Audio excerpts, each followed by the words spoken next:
where, you know, it's not a fan game derivative of another game. It is his game.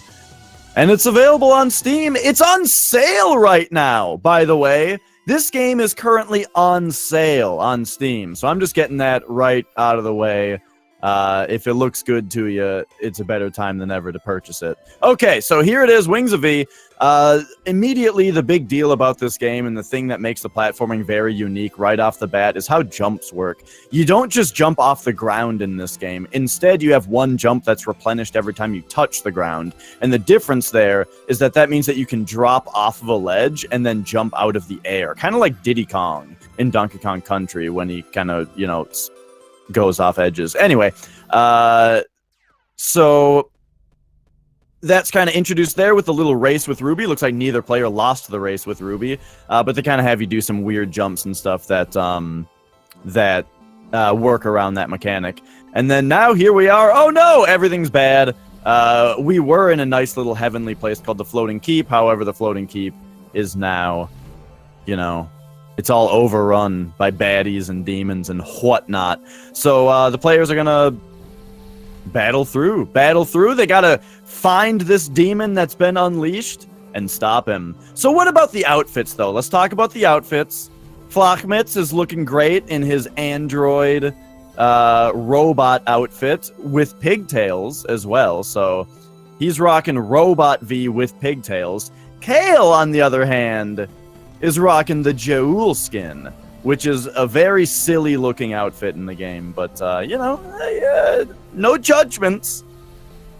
So they're coming up to the first portal in the game. These portals just spawn enemies, and as you kill enemies, it deals damage to the portal. Eventually the portal die, and then you get stuff. So the first thing, these feathers grant the players abilities, and the first ability that they get is a flutter. So the flutter is kind of like a double jump, but not quite. It's more like the Yoshi jump or the Yoshi double jump in, you know, Yoshi games, where it kind of gives you some horizontal movement and not like a big boost of vertical momentum. So it's very useful for getting through horizontal spikes. That's the word. We'll see some speedrun strats right here where the players will bypass a checkpoint over to the right because it's a little bit faster to just ignore it. Wait a second. Did Kayle just go for jetty skip? I'm trying to watch both streams at once. I think Kayle went for jetty skip and missed it. But I'm not positive. So then here they come to the next portal. This one is a little bit trickier, and one thing that both the players you'll see do is they wait for the first two enemies to spawn, and then they leave the room and come back, causing the portal to spawn the first wave of enemies twice. This gets the portal at the right amount of health so that during the last wave, they can choose to only kill one of the Charers, because Charers teleport around and they can be really trolly. So what is Kayle doing? So it's nice to be able to have the option to only have to kill one less of them. Kayle is moving something around. What, did he turn the halo on or something? I don't know what's going on there. The players are fighting Miyogi now, though. So Miyogi is this young little demon girl who has a little bit of a potential for being a little bratty, and her deal is that while she's attacking you, she has a shield up, and you can only attack her in between attacks. So you'll see the players use a certain weapon called Sloth on her that does a lot of burst damage at once. Because she only lets you hit her once between attacks, you want to use the weapon that hits the hardest, despite what the DPS on it might actually be overall. And so that gets her done in only 3 attacks. With the default weapon, it takes 6. So that's a big time save. So that being said, there are multiple weapons in this game. There are 7 weapons total. You'll see a good amount of a few of them. And you'll see all of them but 2 somewhere, usually. The main weapon is called Pride. It hits in a big arc in front of you for 4 damage at a time. And that number is really important because a lot of the enemies in the game have amounts of HP or other mechanics to them where the number 4 is very relevant. But the weapon that you'll see most often is called Greed. That's the one that you see on the right now that Kayle is using. It has very short range, but it hits all the way around you in a circle, so you don't have to aim it. And it has the highest DPS in the game. So it's overall the best weapon, but because of its short range, it's not always the best option. Pergora here on the right is the first real boss in the game, and this is where you'll see a nice assortment of the weapons being used. He started out with Envy, which works basically just like the regular weapon, but instead of doing 4 damage at a time, it spreads out its damage, but with a slightly higher DPS, which means that if you're fighting something with 4 or less HP, it kills it slower, because the main weapon does its 4 damage very quickly. But if you're fighting something with more than 4 HP, it's better, because the overall DPS is better. So really, really interesting different weapons in the game. Kayle takes down Pergora pretty nicely. Flachmitz is getting low swoops as his first attack. The big deal with Pergora is that the different attacks that he does give you wildly variant opportunity for damage. And so at like the very highest level of the game, you might see a lot of resets here just based on the RNG that he gives you. But for the most part, you know, it's alright. But definitely, I mean, there's a couple attacks that if he gives you right away, you can just kill him right there on the spot. Alright, so both players are getting to falling now. Kayle did the Ruby Backpack skip. Flachmitz, I was just seeing practice, and he was also getting Ruby Backpack skip. So how this works is, this is a section of the game called Falling. However, there's a funny little trick to this game where I mentioned that before, that your jumps are replenished upon hitting the ground, as opposed to you just jumping off the ground. And that can be taken advantage of here, where if you actually load another save file where you have double jumps, and then you come back to this save file at this particular point in the game, this is the only checkpoint in the game that is mid-air, and it's an automatic checkpoint, which means that when you load back into it, the game doesn't know to take away your double jump, because it only does that when you hit the ground. So you can actually double jump immediately and get over the trigger that starts the falling section of the game and skip the whole section, which is nice because it's a very random section and it wasn't super well suited for speedruns. So we were all pretty happy when it was discovered that it could be skipped. So the players will now get double jump here. One neat little thing about the falling skip also is that you saw that they both got it differently. There's a slightly different way to do it, where there's 2 different versions of it. One version, you just jump over the trigger and you fall down to the next area of the game and you go on your merry way. The other one keeps Ruby on your back, where you actually keep the physics of the falling section, which means you can literally just fly. And that can be used to get to the next checkpoint just a little bit faster. All right, so now we're fighting Electram. Electram is just a weird electric Pikachu ram thing. You know, it's a fight. And the really interesting thing about this fight is that the players are going to skip the checkpoints on the way to him. We'll see what Flachmitz does here, because he got hit. Oh, Flachmitz is going all out. He lost 35 damage on the way to Electram, but he's still going to skip the checkpoint. So checkpoints refill your health. So skipping checkpoints means that if you took any damage, you don't get your health refilled. So that's kind of risky. It also means that you skipped a checkpoint. So if you die, you have to go back further. So why would they skip a checkpoint? Well, as you just saw on Kayle's screen, after you fight Electram, you have to backtrack back to the village in which you picked up the double jump.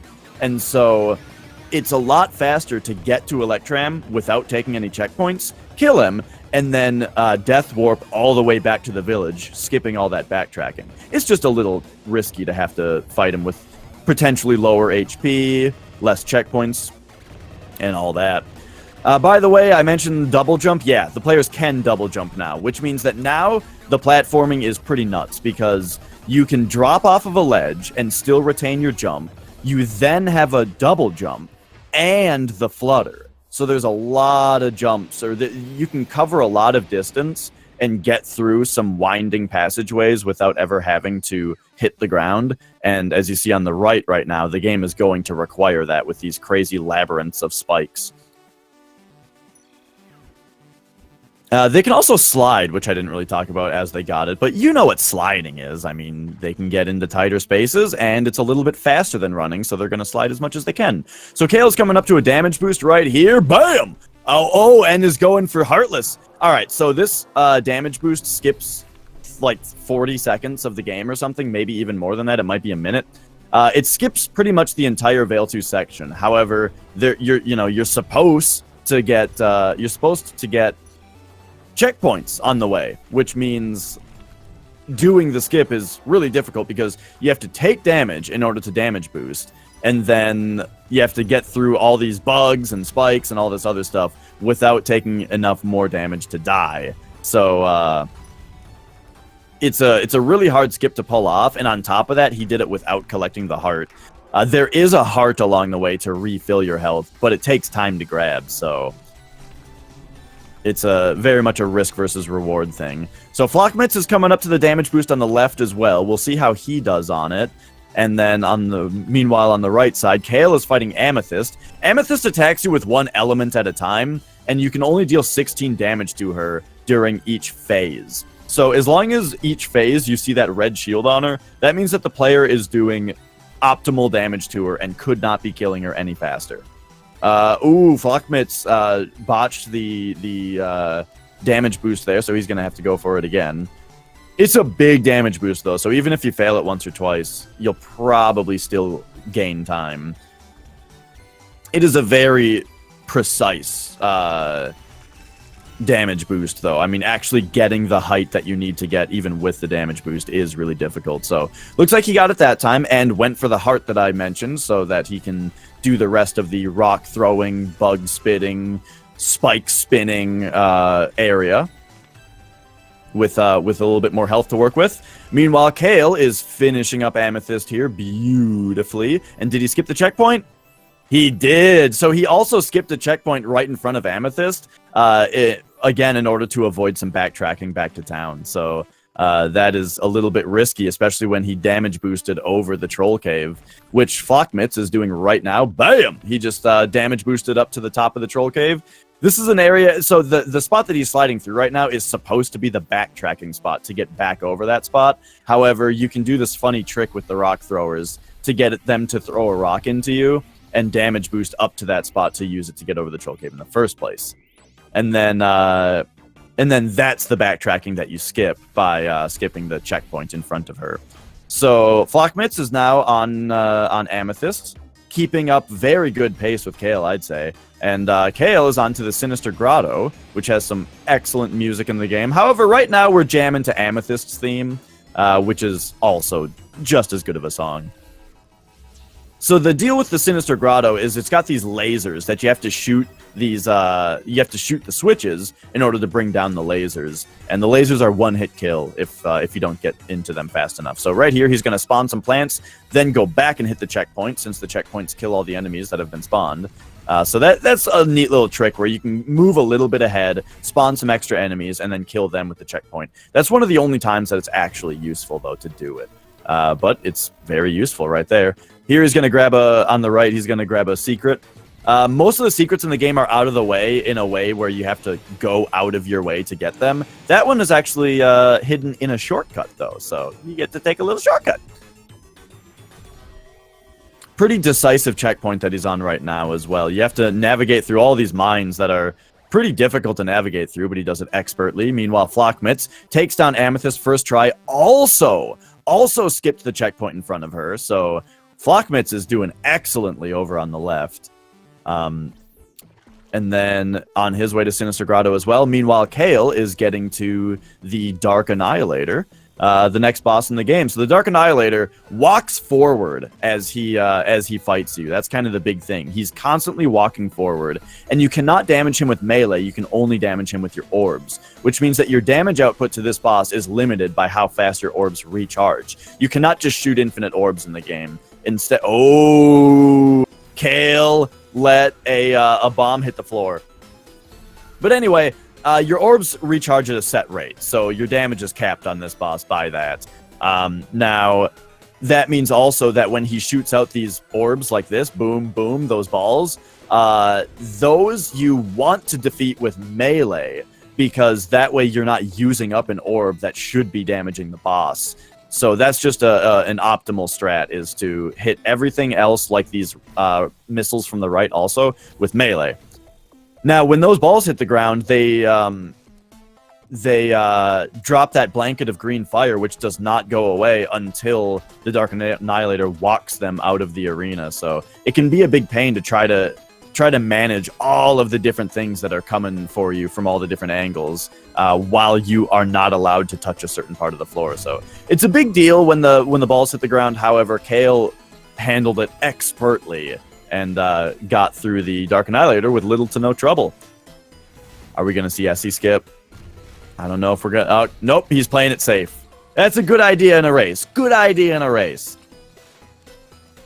All right, flachmitz coming into the mine, underwater mine area that I was talking about. Meanwhile, Kayle is on a pretty tricky checkpoint here.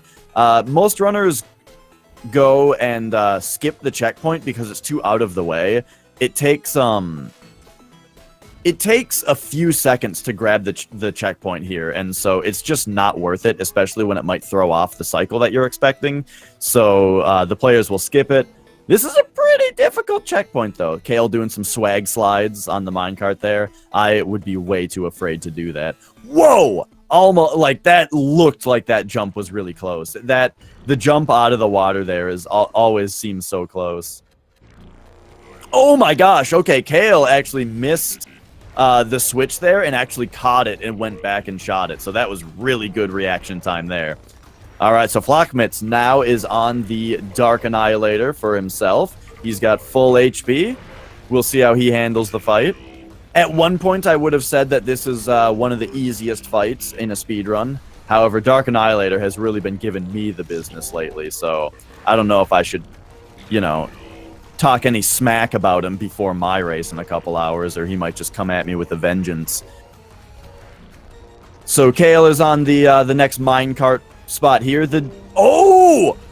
Flachmitz also lets a bomb hit the ground. So that is interesting.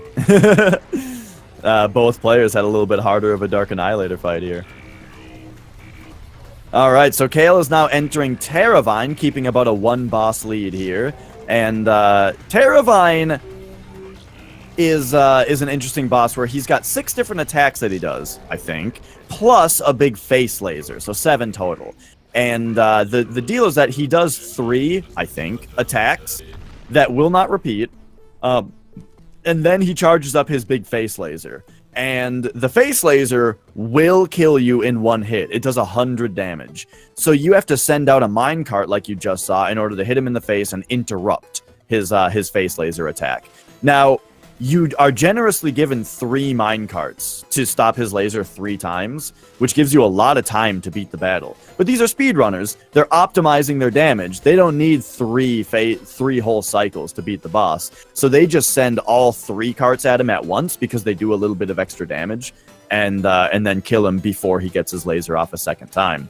Flachmitz opts to take the checkpoint that I was talking about skipping, which in a race is definitely just a all right idea. Like, oh, and see, he actually screwed up the checkpoint there, so it was a really good idea that he took the checkpoint. In a race, it's good to be safe. So Kayle, now that he's past Terravine, is moving on to the next area of the game. This is the Underworld, the Unterwald. This place has, first of all, bumpin' music. The soundtrack here is just fantastic. We're still here in the Sinister Grotto, though, but that's okay. You can bump to Sinister Grotto. It's one of the best tracks in the game as well. And the big deal about Underworld, we are going to see in a minute here.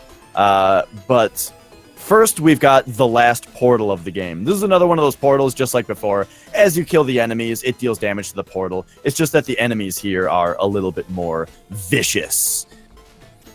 And once they are taken care of, though, boop, we get 1 more feather in the game, and this feather allows you to perform a short dash every time that you pick up a feather, or a wing, like this one. Bloop. So each time that he picks up a wing, he gets a 8-directional fast dash, which you kind of see happen. And those are going to be used prominently for the next several sections of the game. Meanwhile, Flachmitz is making his way merrily over to Terravine. And I think flachmitz is playing really, really well. With flachmitz's PB, I mean, his splits indicate that he's behind pace, but I feel like he's playing really, really well. Maybe his PB has a really strong early game. All right, so he's getting into Terravine. Had to take an early... oh, Kayle screwed up that checkpoint a little bit. That's going to close the gap just the tiniest bit. I mean, platforming deaths could be worse. Boss deaths are much, much more... what's the word? Consequential than platforming deaths. But yeah, it looks like flachmitz took damage immediately on the fight and just said that they'd rather lose, you know, the 5 seconds to resetting than the potential minute to getting far in the boss fight and realizing that they needed that HP. Especially since he sent all 3 minecarts at the boss, which tells me that he plans on tanking the lasers here, which he is. Oh my gosh, he tanked 60 damage from those lasers. However, that was the last attack that Terravine was getting off, so it ended up being pretty smart. I mean, it looked like he was looking at his health and knew exactly what he had to do. Meanwhile, Kayle is on Craterak. Craterak is this underground dwelling 3-headed thing. Interesting fight.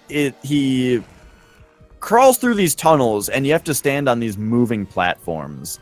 And he attacks you and yada yada, but the big deal is that he's got this rock attack where he slams the ceiling and the floor and knocks some rocks on you. And you can hit the rocks back at him, strike the weak point for massive damage. And that, you know, then the giant enemy crab will not last so long. But the trick about it is that the rocks spawn above your head. So that means that you want to be close to the boss so that the rocks can spawn above you. You can jump behind them and knock the rocks into the boss. However, you also want to stand far away from the boss so that you can dodge his attacks. So it's a really neat game of like really closely watching the boss to see what attacks he's doing next and moving around. All right, Kayle now making his way to collect the 3 different keys that will access the next portion of the game. What's really interesting about this portion that Kayle is on is that these 3 areas are supposed to be performed forward, frontward, and backward, as in, well, actually, technically not the one that he's on right now, but either way, they all have a way that goes and gets you a key, and then there's a checkpoint, as you see up there, right there, and then you have to make your way back. But if you just don't take the checkpoint, then you can just death warp back. Now, on a first-time playthrough, you wouldn't know that there's nothing else that you need up there, but on subsequent playthroughs, there's nothing else that you need up there. So just go. Just go. Yeah, I said frontward. And there you go. Kayle has all 3 keys now, which take down these 3 fog walls, and he is making it to the chase sequence. This is a great part of the game. It really puts all your dashing skills to the test. Beautiful. That's a spot in the game where on your first playthrough, it's going to take you like 100 tries, and then you will rarely ever die to it again after that because it just, it trains you. How long has Kayle had pigtails on? Is that what he put on in the middle of the Miyogi fight and I just didn't see it? I looked for it. Somebody said something about pigtails in the chat, and I looked at his Jaul like, is he wearing pigtails? No. But now I do see the pigtails. Alright, so Kayle is making it to the Ancient Construct skip here. Alright, so he already did it. Basically, that's a boss that he just jumped over, and the trigger to initiate the boss fight is only so large. It's a box in the middle of the screen as opposed to just like a, you know, vertical bar. And what that means is that you can actually use a conving. You can lure a conving over there, skipping the checkpoint in front of him, because checkpoints kill the enemies. Skip the checkpoint so that you don't kill the conving, and actually damage boost off of the conving over the Ancient Construct's boss fight. So that is a huge skip. That's the biggest damage boost in the game because it saves you an entire difficult boss fight that also takes a while. So that is huge to get. Now Kayle is on to the library. Library we skipped the first half of because you can grab this dash wing here, jump to the left and go bloop, I mean to the right, and then dash to the left. You're supposed to take that dash wing up and right, but if you take it up and left and time your jumps just right, you can jump up to a spot that you aren't really even supposed to know is there until later in the game you accidentally fall down that pit and see, oh my gosh, I only made it that far after all that time.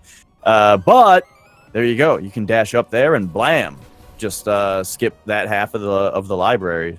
So that's a big deal. However, you do still have to do the Elevator, which Kayle is on right now.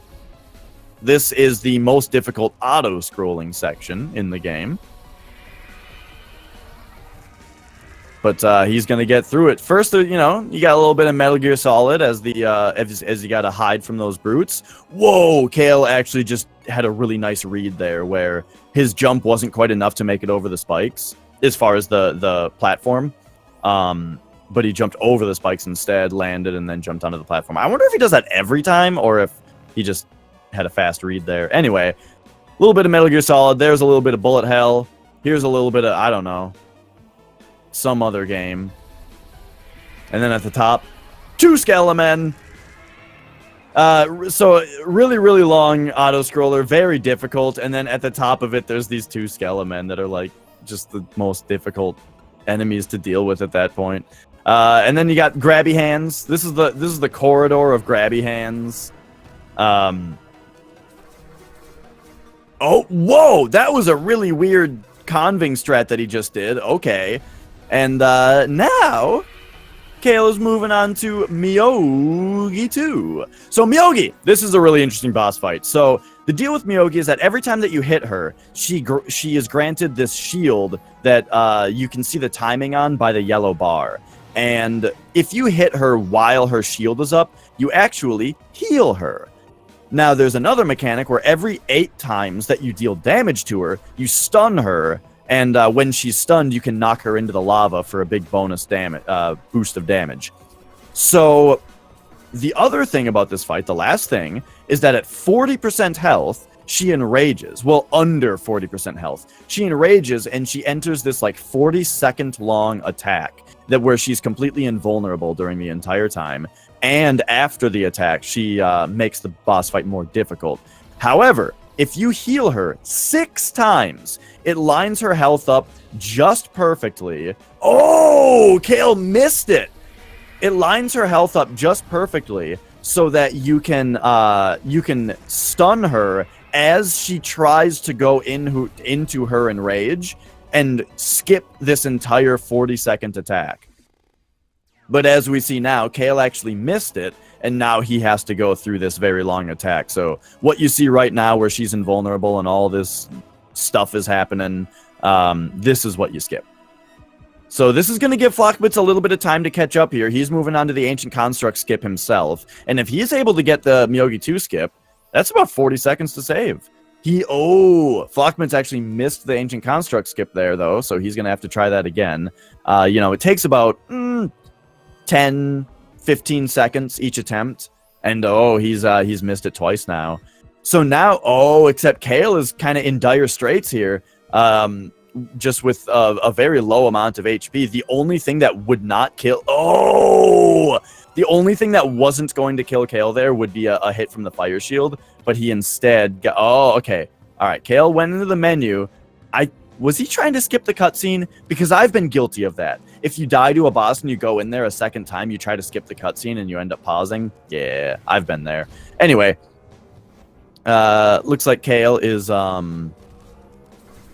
moving on to the second attempt at Miyogi 2 here. So that's huge. That's going to give flachmitz a lot of time to catch up here. A death to Miyogi 2 is one of the more brutal deaths in the game because of the way that you can only deal so much damage to her at a time. Healing her at the beginning of the fight wastes time if you don't get the skip. And if you don't get the skip, that's also another 40 seconds of waiting around. So to die post-enrage on Miyogi is very, very brutal. So flachmitz going for the library skip now. He missed one of them and ended up going into the black hole. So that's going to give Kayle just a little bit of leeway here to finish up Miyogi. All right, so Kayle did get the skip this time. Fantastic.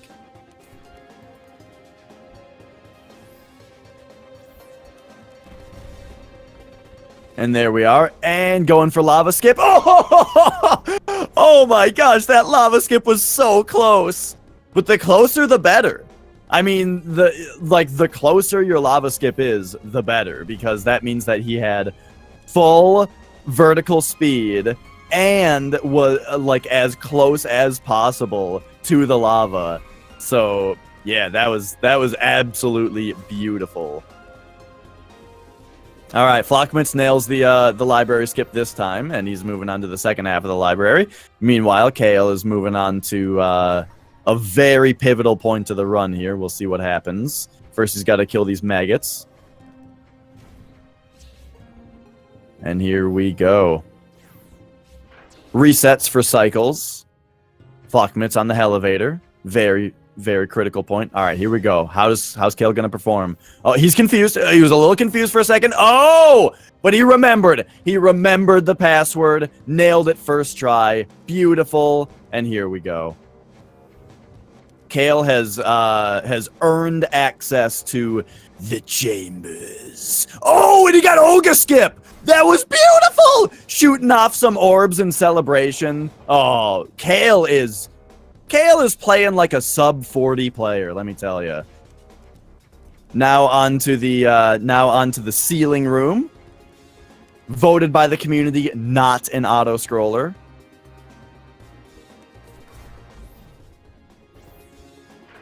And you know, just for the record, I agree. The thing about auto-scrollers is that auto-scrollers hinder how fast you can progress through. The ceiling room does not do that. In fact, you can skip switches on it. All right, making it through the switch puzzles. So these switches, when you hit them, they alternate the polarity of the spikes. And so which ones are up and which ones are down get flipped. And you use that to kind of get through there. You just get through it. You know, the level's hard. You get through it. Flachmitz, on the other hand, having a little bit of trouble with the elevator over there, but I think he'll get through it one of these times. Probably this time.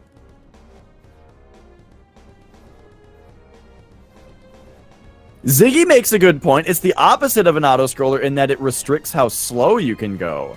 Ah!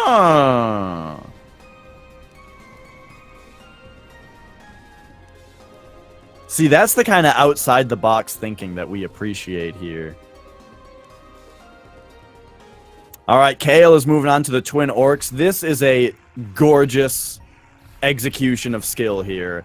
Kayle is going to do the Twin Orcs Quick Kill, which is where instead of fighting the orcs on this platform like you're supposed to and dancing with them like they've been practicing for their entire lives, instead, he's just going to hang off the side of the platform, which takes a lot of inputs on the keyboard / controller and a lot of precise inputs all at the same time. I mean, you have to be moving left and moving right, hit the flutter to flutter at just the right time to not fall under, but also be low enough under the axe to not get hit by it, while you're also attacking the entire time, and then jump out of it at just the right time to not fall. You have to do all of that several times in a row, but then intentionally get hit at the right time so that you can move through the orc using minimal damage to get over to the other one. It's just beautiful. Kayle nails it like a pro. Meanwhile, flachmitz is on to Miyogi 2. I didn't see if he did the skip setup, but I'm going to assume that he did, because the Miyogi 2 skip is just, it's very, very important. And if I recommend that any runner goes for it. But we'll see how he behaves on. He did cancel out her fireball, which puts him at about pace of setting up for the skip. And right here we'll find out. Yes, he's doing the skip. Oh, that was so brutal. So he had the right timing, but he got hit just at the time that he was supposed to hit her, and you can't attack while you're getting damaged like that. So the getting hit like that actually knocked him out of the Miyogi 2 skip. Luckily, though, that is the only hit that he's taken, so he'll be entering her in rage phase at 90% health, which should be enough for him to get through. Alright, so Kayle is on the Path of Decay, which is the final main platforming area of the game. Also, as you'd expect, the most difficult. Very difficult combat here, very difficult platforming. Just the ultimate put your skills to the test area. Path of Decay is fantastic. It also features the best song in the soundtrack, so just basically the Path of Decay is really great. I also really like areas in games that are all like fleshy and bony and have blood dripping all over them and stuff. It just looks great. It kind of reminds me of like the womb and the Binding of Isaac, you know. It's great. All right, and he's getting to the Super Mario World / Battletoads Carnoth's Lair area, where you gotta... Oh no! Flachmitz died to Miyogi 2! Oh, that is so brutal. That was a really good opportunity for Flachmitz to make up time on Kayle because of Kayle's Miyogi 2 performance, but looks like Flachmitz also took the late death. But yeah, the Bone Snake parts. The really cool thing about Path of Decay is the way that it's like puzzles. It's like platforming puzzles where you got to figure out exactly how you're supposed to touch these hearts enough. Oh my gosh, Kayle! No! Oh, Kayle missed the super swag fast strat. You're supposed to do this Bone Snake part a little bit differently at the end, but it's oh so slightly faster to do it that way. But also looks super swag. Let's see if he gets it this time. Oh, he didn't go for it this time, or maybe he did, but missed the precise landing on the Bone Snake. All right, so Flachmitz missed the Miyogi 2 skip again, and is now, or maybe didn't go for it. I guess I didn't check, but he is now doing Miyogi 2's long enrage phase. Meanwhile, Kayle now has Space Meatball. Who was it I was talking to? Who doesn't know about the off-center rainbow trail? Whoever that is, pay attention to it now. Look how off-center it is. Anyway, he's got Space Meatball. How that works is if you hold in Flutter now, while you have Demon Gas, you can enter the Space Meatball form, and that allows you to just fly for a short amount of time until your meatball runs out of gas, and you refill the gas off of these Demon Gas geysers. And so he gets through some tricky spike navigation, and now on to the that was okay. All right, ended up okay. He needs to. Looks like Kayle needs to have a return to Shrek here, to Winged Fairy Shrek, because I'm thinking the Jaul hitbox is kind of weird. And, well, the hitbox is exactly the same. It's just the artwork on Jaul is not as closely representative of these actual hitbox as Miyogi is. So I think he's going back to Sexy Shrek here to, yeah, to get through that part a little bit faster. Here's the gauntlet. Did not get the centaur suicide twice in a row. So these centaurs, they try to jump to your last grounded position. However, in this room, you slide into it from a little corridor, which means that if you don't touch the ground before the centaur jumps, he'll try to jump up onto that ledge and just fall to his death. However, we didn't see that time. We might see that on Flachmitz's run. But Kayle is now on to Azrael. Azrael is one heck of a boss. She is the queen. Well, she wants you to be the queen of multitasking. Basically, there are many different things going on in this fight. The main thing is that you cannot deal too much damage to her at once. As you hit her, she grows this blue shield, which dies down over time and allowing you to deal more damage to her. However, if you deal too much damage, if the shield gets too big, it turns red, making Azrael invulnerable until the red shield goes away. And the difference there is that the red shield goes down slower than the blue shield does, which means it's faster to not proc the red shield. Meanwhile, she just shoots all kinds of crazy crap at you. She spawns these portals, which have grabby hands come out of them. She spawns these other weird portals, which have other grabby hands come out of them. She spawns these circles of red shards around you that have one gap in them. So the safest way to get past them is to go into demon form and move toward the gap. And the timing that they close in is when you hit the attack button. So you're supposed to kind of go into demon form, move toward the gap, and hit the attack button. Flachmitz having a lot of trouble on Miyogi 2 over there, which is honestly not anything to well, I don't know exactly how to say it, but Miyogi 2 is a very, very difficult boss, and it happens. Sometimes you get to her in a run, she just gives you the business, and there's nothing you can do about it except cry and accept that what do you even do? You let your run die to Miyogi 2. That's what you even do. So Kayle makes it past Azrael. The one kind of redeeming, I shouldn't say redeeming, the one kind of thing about Azrael that makes the fight a little bit more manageable despite all of the multitasking in it is the fact that Azrael herself does not have very much HP. When you hit her, her health goes down pretty quickly. Alright, so Kayle is now on the Heart of the Baneful, which is the last little section of the game. He took a little bit of extra time. Wow, he took the Shark Tooth fast. Probably because he took a little bit of extra time on the combat beforehand, and there's actually poison chasing you.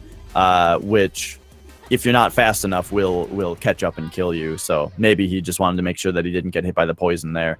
So he is now on Jaul. Nice! Flachmitz takes down Miyogi 2. That is fantastic. He's going to be moving on to the chambers now. And Kayle is on Jaul, who is an interesting boss. He's got this yellow meter that fills up, and it fills up when either you touch the cloud on top, or if his yellow skull that's harassing you touches you. So yeah, Kayle just got people say trampoline, but it's not really a trampoline. It's more of a seesaw.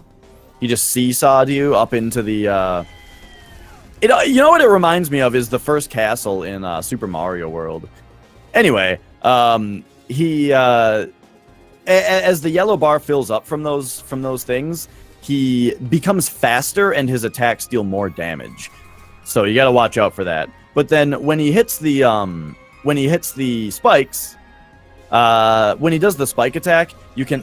Oh, Flachmitz nails the password. That's nice. So when he hits the spikes or makes them come up out of the ground, you can knock them out and shoot them back at him, and that's where your main source of damage comes from. All right, looks like Kayle is probably going back to Jaul here. There we go. What was the name of that? Was the name of that Chris? Anyway. Looks like Kayle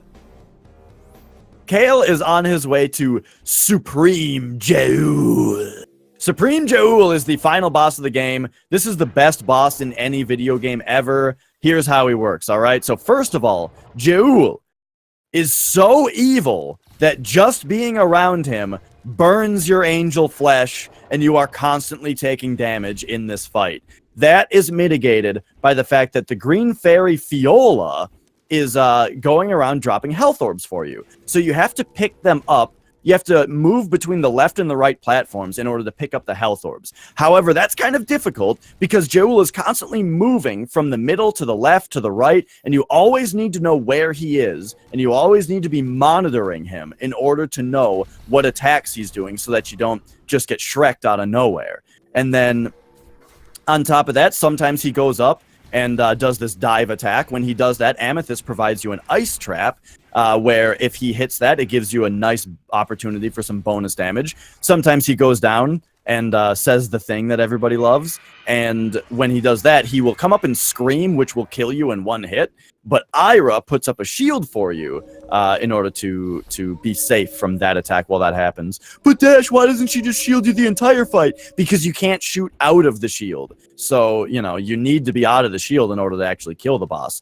Then at 40% health, he enrages, which makes all of his attacks more fearsome, more vicious, and at this point, well, you just need to put all of your V skills together and take down the ultimate evil. The laser comes back down when he's enraged.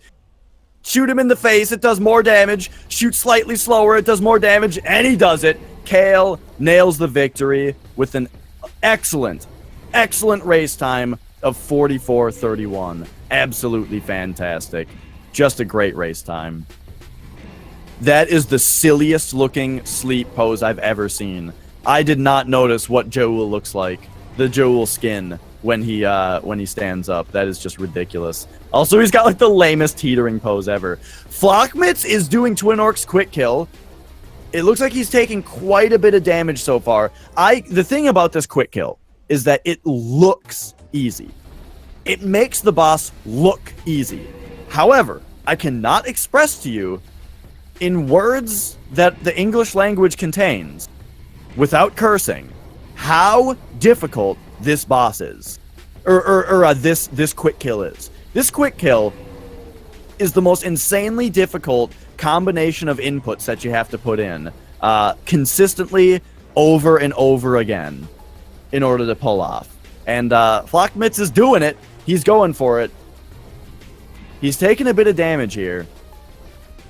But that time, that bit of damage was actually intentional so that he could move through the second orc. Alright, so he killed the purple orc because that stops them from enraging, and he nails it. Nailed the quick kill. That was beautiful. After the two orcs do a certain amount of attacks, they choose one of three enrage attacks that they're going to do, which are pretty slow because whether one of them they actually turn invulnerable during the attack, the other two they don't. But even if they don't turn invulnerable, if you kill them during the enrage, they will wait until the enrage is over to actually die, so it wastes time.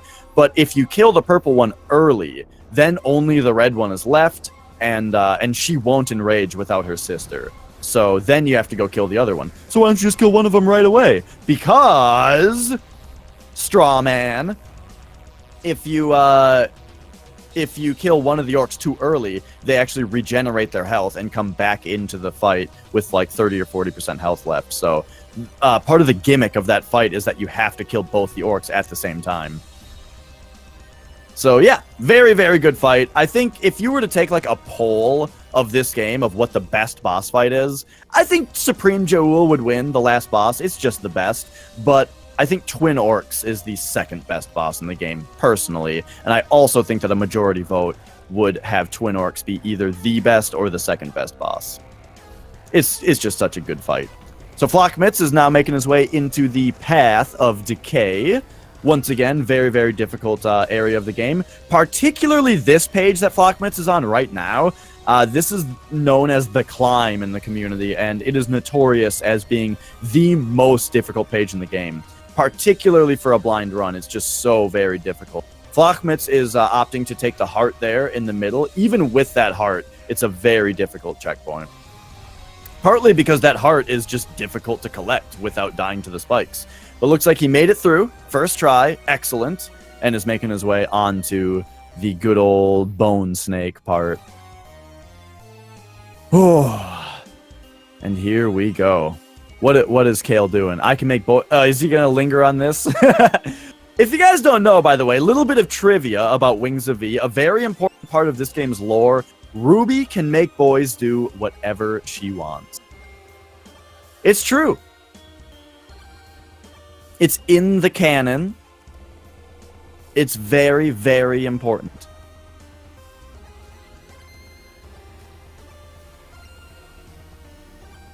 Oh, I think what Kayle might be getting at on his screen, though, is the fact that he's wearing the Joel outfit. Flachmitz just barely didn't hit this red heart the third time. This is a really cool checkpoint. The checkpoint that Flachmitz is on the left is probably my favorite in the game.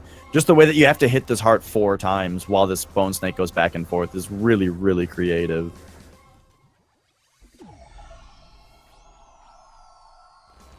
Alright, and now he's got his own space meatball to work with here. and we'll see how he navigates through the rest. Oh, and yeah, if anybody's wondering like what the story is on this game, well, KayleSan over there on the right is doing story percentage. I hope he's doing voice acting right now. I don't care if he's doing it on stream or not. Just at his computer right now, I hope that he's sitting there saying, "I shall regain my strength, and my vengeance will be mine." You know, I mean, it's how you play the game. You guys all did it too, right? Right, guys? Right? I'm not alone.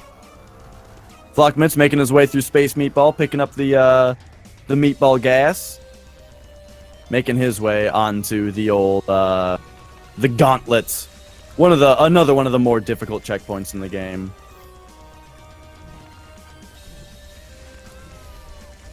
Alright, took a little... Oh, did he die to a spike there? Or maybe he got shot by the brute. I don't know. I was reading chat for a second. Oh no, the brute! Alright, so making his way over to the brute again.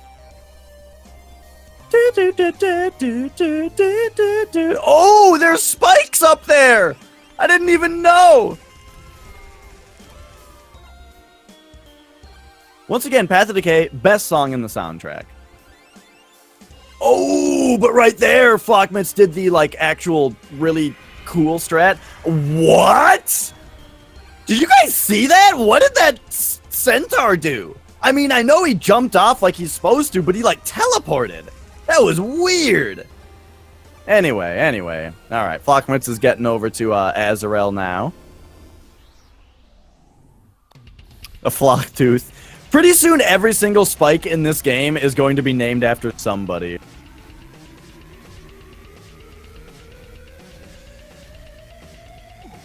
And here we are on Azrael. So, Path of Decay might be the best song in the game. However, Azrael's theme is the most metal song in the game. It's doing the metal bass drum beat pretty much the entire time. It's in 6/8 time, which is the most metal time signature, and then the drums the entire time are going doogada pagada doogada pagada doogada pagada doogada pagada doogada pagada doogada. It's the most metal drum beat. But Dash, what about blast beats? I don't know, man. Blast beats, like, they're in moderation. Blast beats are pretty metal. But when you're just blasting off all the time, you know, personally, I get a little tired of it. Some people, like, you know, there's like Devin Townsend is really good at making like the wall of sound song, but that doesn't even usually contain blast beats. That's just a lot of juns on the guitar. Devin Townsend turns his pick sideways so that it scrapes on the strings as he strums them, and it makes the juns in the metal sound less like jun and more like jun. It's more, it sounds cool. It's cool. Anyway, Flachmitz is on Azrael. One very, very difficult boss. Like, I know I say it about all the bosses, but the bosses in this game are really, really difficult. And Azrael is one. So one thing that I didn't really talk about the first time, and it's arguably the most important part of the fight, is constantly having inventory of how many jumps you have. So the deal is that when she puts these purple red shards around you, you have to go. You generally should go into demon form in order to get through them. And then when you come out, though, you've been flying around for a while, and she basically like kites you around with the directions that she gives you with the gaps. You know, the direction that you're moving is determined by Azrael, not you. Which means as you come out of it, you know, in the form of there being only gaps that you have to move through. So when you come out of it, you're not in an area of the stage that you were necessarily prepared for, which means that you then have to use your jumps probably to get onto one of the to get onto one of the platforms. But sometimes you just find yourself where it's like you have to jump to get onto a platform, but then she shoots some shards at you, so you have to jump over those, and then she like shards you with the red shards, so you go into your demon form to get past them. and then you find yourself between two platforms and you don't have any jumps left and you're instantly dead. It doesn't matter if she has 1 HP and you have 100 HP. If you run out of jumps and fall between two platforms, you're just instantly dead in this fight. And so that, I think, is the most important part of the fight, is managing how many jumps you have, which ones that you've used. It's crazy.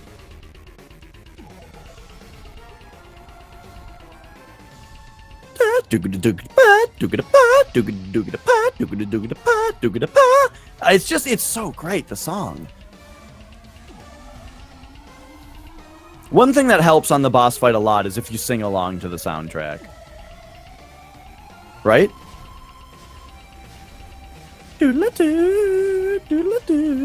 Oh, okay, so I was also talking before about how the number 4 comes up a lot in the amount of HP that enemies have and all that kind of stuff. And it's really cool because the main weapon of this game deals 4 damage at a time. One example of that is the fact that Azrael, it takes 5 damage to proc her red shield, which means if you hit her with the main weapon that does 4 damage, it does just enough damage not to red shield her. So once again, the number 4 comes up. Chars, these guys, they have 4 HP, so hitting them with the main weapon kills them, as long as it's a good hit and all that kind of stuff. So yeah, flachmitz takes down Azrael, absolutely fantastic. He's getting Heart of the Baneful now, and moving on to the Jeul fight himself. Azrael really, really likes Mega Man, especially Iceman stage, so she's going to give you a few of those blinky platforms for you that kind of troll you and make you move back and forth a little bit.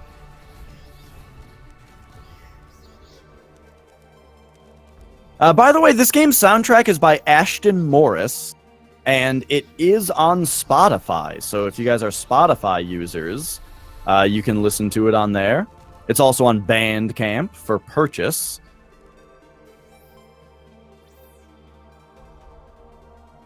Rabby Ribby's music is better. I have owned Rabby Ribby for a time, and I haven't played it yet, but I plan on playing it at some point. There's just too many games.